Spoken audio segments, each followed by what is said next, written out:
8 साल पहले मैं अपने विश्व स्वामी जी से परमिशन लेकर मैं एक ऐसे जगह पर चला गया प्रभु का वचन सुनाने के लिए। जब वहां गया, कई पुरोहितों ने कहा ये महाबेवकूफ है, जहां एक भी ईसाई नहीं है वहां जाके क्या कर सकता है ये। एक बहुत बड़े स्वामी जी ने कहा, अरे विनीत वहां मत जा, जहां ख्रिस्त भक्त हैं वहां चले जाओ, नहीं हो पाएगा। मैं चला गया क्योंकि मुझे पता था कि मुझे प्रभु वहां ले जा रहा है, प्रभु वहां दर्शा रहा है, प्रभु मुझे बुला रहा है। मेरे बिशप अच्छे थे, मेरे गुरुकुल के आचार्य थे, मेरे लेक्टर थे, उन्होंने परमिशन दे दिया, मैं चला गया। मैं घर में बैठकर प्रार्थना करता था। कई पास्टर लोग बोलते थे ये कैसी सेवकाई है, ये कैसी पुरोहिताई है, भाड़े के घर लेकर भाड़े के घर में प्रार्थना करने से सेवकाई होती है क्या? लोग हंसते थे। मैं लोगों को इतना ही कहता था, मेरा प्रभु जीवित है, मेरा प्रभु मेरे साथ है, मेरा प्रभु मुझसे प्यार करता है, मेरा प्रभु मुझे क्षमा करता है, मेरा प्रभु सर्वशक्तिमान है, मेरा प्रभु मेरा उद्धार करता है, वो मेरा उद्धार करता है। यही 7 बातों को मैं बार बार बोलता था और बैठ के प्रार्थना करता था। अधिक से अधिक समय कोशिश करता था कि प्रार्थना में लग जाऊं। धीरे धीरे मेरे साथ और लोग आने लगे। एक फादर आए, मेरे साथ कुछ दिन रहे, हम लोग प्रार्थना की। एक भाई आया। इस तरह करते हुए समय बीतता गया। कुछ दिनों में हमारे अगल बगल के बनिया हमारे पास आने लगे, क्योंकि बनिया लोगों के बस्ती में मैं रहता था। 3 महीने में मेरे दरवाजे पर हमारे घर के अंदर 60-65 बनिया बैठते थे प्रार्थना करने के लिए। बड़े बड़े चमत्कार वहां होते थे। अंधा देखता था, बंधन टूट जाते थे। हमारे कोढ़ी को लेके आया गया था, कोढ़ से उसका पैर सड़ गया था, पन्नी बांध के बैठ जाता था। मक्खियां जाती थी उसके घर में, कोई नहीं जाता था। 4 दिन लगातार हमारे यहाँ प्रार्थना के लिए आया। 5वें दिन उसका पूरा का पूरा क्या बोलते कोढ़ मिट गया। एक लल्ली क्या बोलते लीलावती माता जी जयसवाल हमारे यहाँ ले आई गई थी। वो विकलांग हो गई थी, अपाहिज हो गई थी, क्योंकि उनको पॉलिश मार दिया था। एक आधा अंग उसका काम नहीं करता था। हमारे यहाँ लेके आए थे प्रार्थना में, वो भी छिंगी हो गई, चलने लगी। जिसको ठेला में उठा के लाए थे वो चलने लगी। और वहां के लोग, आसपास के लोगों को पता चला कि ये इंसान जिसकी पूजा करता है वो सर्वशक्तिमान है। लोगों ने कहना शुरू कर दिया और हमारे यहाँ संख्या बढ़ती गई।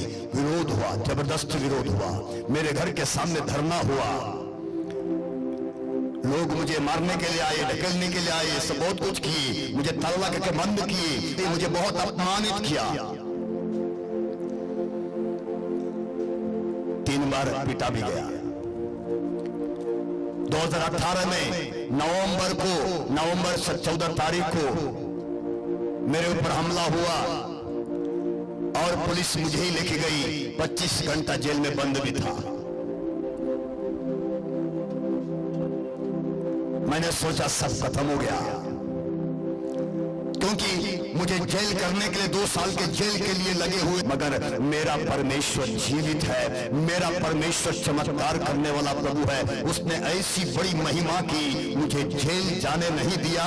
जबकि मुझे 1 साल से अधिक दिनों तक बहुत परेशानी उठानी पड़ी। मेरे ही अपने ही विशाल धर्म प्रांत के पुरोहितों ने भी मुझे ठुकरा दिया, तरह तरह के इल्जाम लगाना शुरू कर दिया। मगर प्रभु की महिमा, प्रभु का कार्य रुका नहीं। जो कार्य हमने शुरू किया था वो कार्य को प्रभु ने शुरू किया था, मैंने नहीं शुरू किया था। प्रभु ने उस काम को बंद नहीं किया। कुछ भाइयों को भेजा, भाई लोग रहे, काम चलता गया। कई वहां की महिलाएं, हिंदू महिलाएं उस कार्य को आगे बढ़ाने लगी। और आज पीछे मुड़कर मैं देखता हूं 1 साल जो बीत गया, इस 1 साल में 1000 से अधिक लोग बढ़ चुके हैं। 3000 से अधिक लोग आज हमारे साथ जुड़े हुए हैं। ताली बजाते हैं, प्रभु को धन्यवाद करिए।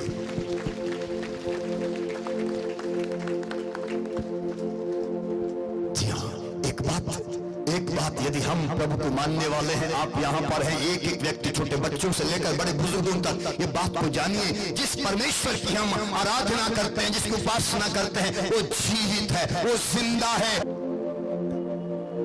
और इसलिए वो जीवित परमेश्वर, वो जिंदा प्रभु जो जीवित है, हमसे प्यार करने वाला, हमें क्षमा करने वाला, हमारा उद्धार करने वाला, हमारे साथ रहने वाला, हमारे बीच में चिन्ह चमत्कार करने वाला, वो कहता है मैं इसलिए आया हूं, मैं इसलिए आया हूं कि तुम जीवन प्राप्त करो। मैं इसलिए आया हूं कि तुम जीवन प्राप्त करो। केवल चंगाई काफी नहीं है, दर्द दर्द चला गया, जी हाँ, क्या बोलते हैं, कैंसर था, कैंसर चला गया, आंखों से दिखता नहीं तो जहां पर अच्छे से दिखाई देता, सुनाई नहीं तो अच्छे सुनाई दे रहा, इतना काफी नहीं है। वो कहता है मैं इसलिए आया हूं, इसलिए स्वर्ग को छोड़ के आया हूं, इसलिए अपनी महिमा को छोड़ के आया हूं, इसलिए अपने ईश्वरीयत्व को छोड़ के आया हूं, इसलिए मैं गरीब बन के, कंगाल बन के, लाचार बन के, दुर्बल बन के आया हूं कि तुम जीवन प्राप्त करो, कि तुम जीवन प्राप्त करो। कितना जीवन? बहुतायत जीवन। प्रोटेस्टेंट बाइबल में लिखा बहुतायत जीवन, परिपूर्ण जीवन। परिपूर्ण का मतलब चकाचक भरा हुआ। तो प्रभु यीशु हमारे जीवन में आया है, प्रभु यीशु हमारे बीच में आया है। यदि वो मिशनरी लोग यहाँ पर आए प्रभु का प्रचार करने के लिए, प्रभु के बारे में बताने के लिए, क्या के लिए आए? यह हमें परिपूर्ण जीवन देने आए। प्रभु यीशु ने जो परिपूर्ण जीवन लाया, बहुतायत जीवन लाया, उसे देने आए। कैसे पाएंगे, कैसे पाएंगे?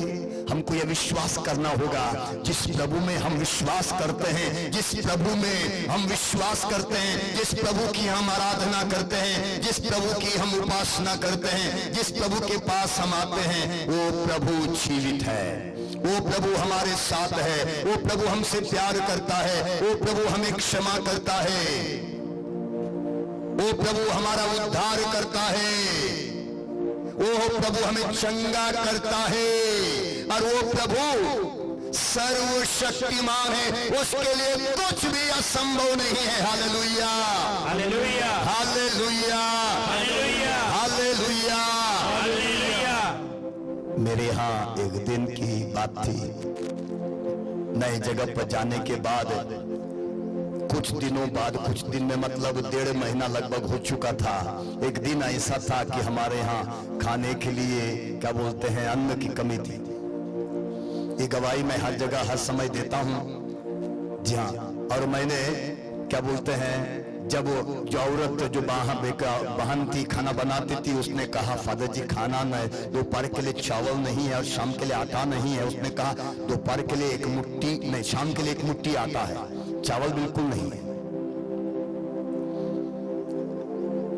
मैं परेशान था, क्योंकि महीना बीतने के लिए और 10 दिन बचे हुए थे, और वहां पर मेरे साथ और 7 लोग थे, हम लोग 8 लोग थे। 8 लोगों का और 10 दिन खाना है। 10 दिन खाने के लिए वहां पर न चावल है न आटा है।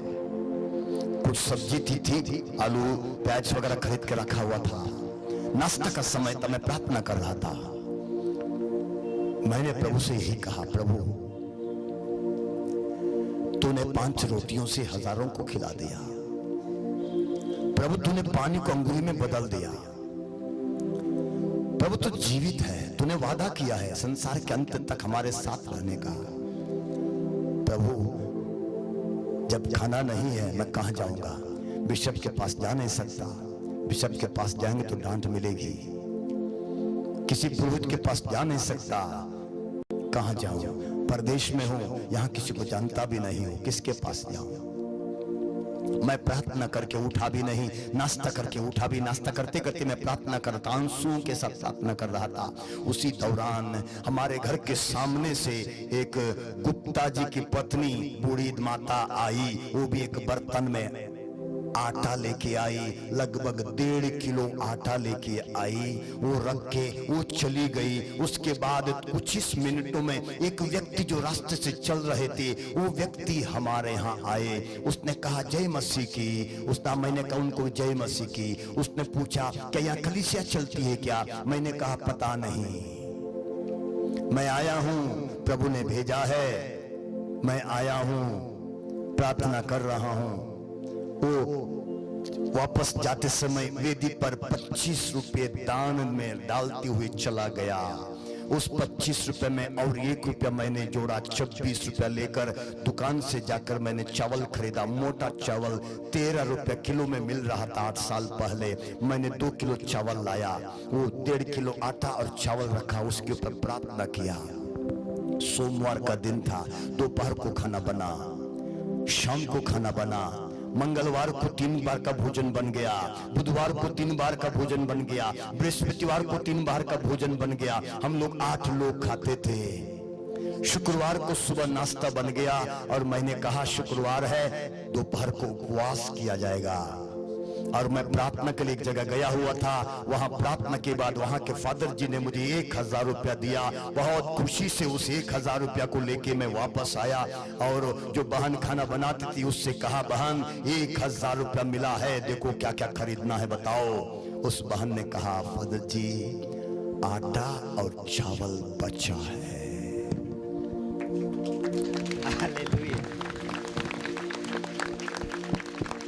आज जानिएगा, हमारे यहाँ जितने लोग आप लोग बैठे हैं हो सकता है थोड़े से कम होंगे। हर संडे को आती है भीड़। कल मैं तो था नहीं, कम से कम 900 लोग वहां पर थे, प्रार्थना में थे, 900 लोग थे। जितने भी आते हैं सब के सब खा के जाते हैं। हमारे यहाँ नाश्ते के समय 40-50 लोग पहुंच जाते हैं, सब नाश्ता करते हैं। दोपहर को जितने आते हैं सारे खाना खाते हैं। हमारे यहाँ लोग आते हैं, रुकते हैं, खाते हैं। बीमार है, परेशान के लिए हमारा दरवाजा हमेशा खुला रहता है। कभी भी कहीं से भी आओ, बस हमको पहचान होना चाहिए कि कहां से आया है। जुड़ा हुआ कोई ना कोई व्यक्ति को लेके आना है या उनसे फोन से बात कराना है, उनको हमारा दरवाजा खुल जाता है। सब खाते हैं। हमारे यहाँ हमेशा लोग 40-50 लोग प्रतिदिन खाते हैं। मैं आटा चावल कभी खरीदता नहीं। क्यों? क्योंकि मेरा प्रभु जीवित है, मेरा प्रभु जीवित है, वो जिंदा है। हम किसके पास आए हैं? हम किसके पास आए हैं? हम प्रभु यीशु के पास आए हैं। कौन प्रभु? जो मरा हुआ है जिंदा है।